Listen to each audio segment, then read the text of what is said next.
Assalamualaikum warahmatullahi wabarakatuh. Senang sekali kembali bersama saya di hari ketiga pelaksanaan Latsar CPNS di lingkup Kementerian Pendidikan, Kebudayaan, Riset, dan Teknologi. Di bincang hari ini, tema kita yaitu terkait kesiapsiagaan bela negara. Untuk bincang kali ini masih bersama mentor saya, Ibu Wakil Dekan 2 Fakultas Ekonomi Universitas Sulawesi Barat, yaitu Ibu Dr. Nur Fitri Ayu Mandasari, SEMSI. Dan untuk mengefisienkan waktu, langsung saja kita lanjutkan perbincangan kita dengan Ibu Dr. Nur Fitri Ayu Mandasari, SEMSI. Langsung ke ini Bu,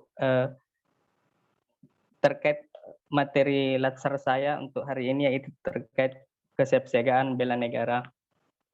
Di dalam kesiapsiagaan bela negara itu ada dua modal yang diperlukan, yaitu kesiapsiagaan jasmani dan kesiapsiagaan mental atau rohani. Nah, kalau melihat kondisi sekarang ini, kondisi sekarang kan kesiapsiagaan jasmani memang perlu, tetapi hal yang tidak kalah pentingnya adalah kesiapsiagaan mental, karena melihat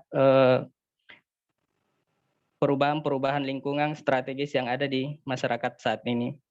Yang ingin saya tanyakan dengan Ibu terkait kesiapsiagaan mental, apa yang diperlukan sebagai dosen, dan seberapa penting kesiapsiagaan mental itu dalam kaitannya dengan bela negara. Baik, ya terima kasih pertanyaannya. Jadi kalau menurut pendapat saya ya, dan ini memang sudah menjadi concern saya selama beberapa tahun terakhir. Jadi memang saya pernah membaca suatu artikel atau suatu suatu artikel lah, bahwa yang sangat kurang dari generasi muda saat ini adalah ketahanan mental atau yang disebut dengan mental resilience. Ketahanan mental. Jadi sudah cukup sekarang ini kan misalnya kayak fenomena yang terjadi di Jepang ya, banyaknya generasi muda yang bunuh diri karena mereka tidak mampu menghadapi tantangan-tantangan di dunia kerja misalnya. Kemudian banyaknya juga anak-anak muda di Indonesia yang mengalami depresi. Sekarang kan sudah menjadi isu nasional juga itu mental health ya. Jadi memang sudah sejak beberapa waktu yang lampau itu saya cukup concern dengan yang namanya mental resilience. Dan ada satu hal yang saya pelajari dari success story atau cerita-cerita keberhasilan dari orang-orang besar ya, orang-orang besar yang ada di dunia ataupun yang ada di Indonesia ataupun generasi-generasi muda yang sukses untuk, misalnya contoh sederhana ya, sukses untuk membangun bisnis startup, sukses untuk misalnya menyelesaikan sekolah di luar negeri, lulus beasiswa LPDP, itu ada satu hal yang mereka miliki dan tidak dimiliki oleh orang lain, yaitu ketahanan mental. Ketahanan mental. Dan juga ada yang namanya, kalau istilah bahasa Inggrisnya itu adalah grit. Grit itu adalah istilahnya itu ya? Perseverance. Perseverance, yaitu misalnya begini Pak, orang kalau beda konsisten dengan perseverance. Jadi kalau misalnya kita jatuh, gagal, seberapa kuat kita punya mental untuk bangkit lagi dan mengejar misalnya mimpi yang sama atau mengejar mimpi yang berbeda, itu tidak semua orang punya, Pak. Nah, itu sebenarnya adalah kunci keberhasilan. Kalau misalnya kita kaitkan sebagai seorang dosen, saya ambil contoh saja Bapak ya. Mungkin ini Bapak sudah yang kali kesekian untuk mencoba tes CPNS, udah kali keberapa Pak? Kali keberapa ini baru Bapak lulus tes CPNS? Saya tanya. Kelima Bu. Kelima Pak. Jadi saya juga punya adik ya. Saya punya adik, dia itu orang yang sangat introvert, dia itu kemampuan berbahasa Inggrisnya juga standar dulu ya, tapi dia mengejar beasiswa LPDP itu sampai 3 kali gagal.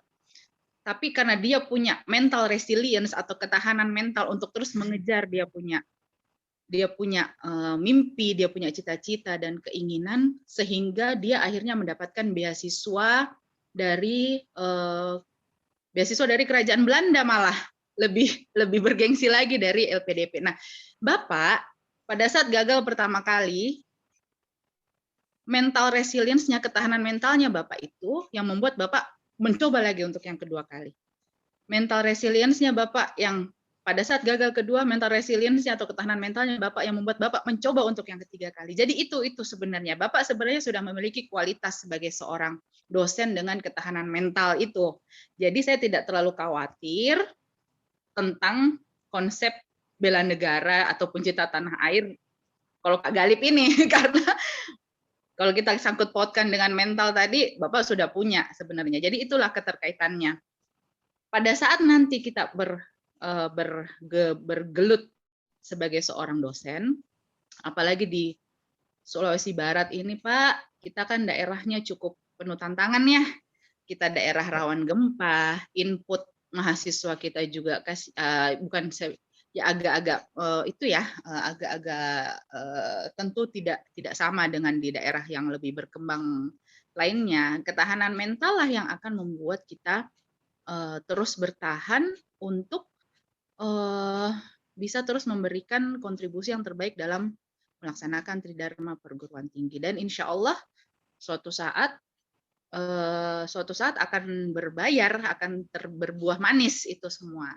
Seperti sekarang Bapak berbuah manis menjadi calon PNS tah. Next. Oke, terima kasih Bu atas sharingnya. Ini cukup sangat memotivasi mungkin bagi saya dan teman-teman generasi muda. Terima kasih atas waktunya Bu. Terima kasih Pak. Siapa selanjutnya?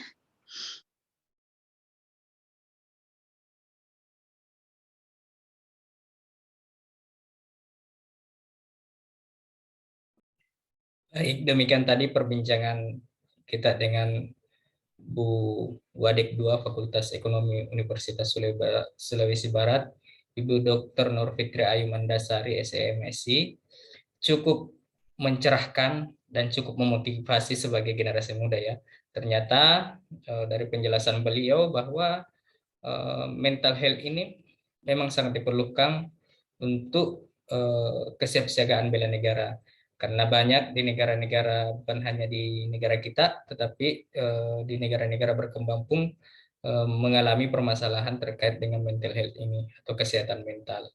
Dan cukup mencerahkan apa yang disampaikan oleh beliau dan cukup memberikan motivasi untuk tetap menjaga kesehatan, baik kesehatan jasmani dan kesehatan mental kita. Sekian untuk bincang kita hari ini. Saya tutup dengan mengucapkan wassalamualaikum warahmatullahi wabarakatuh.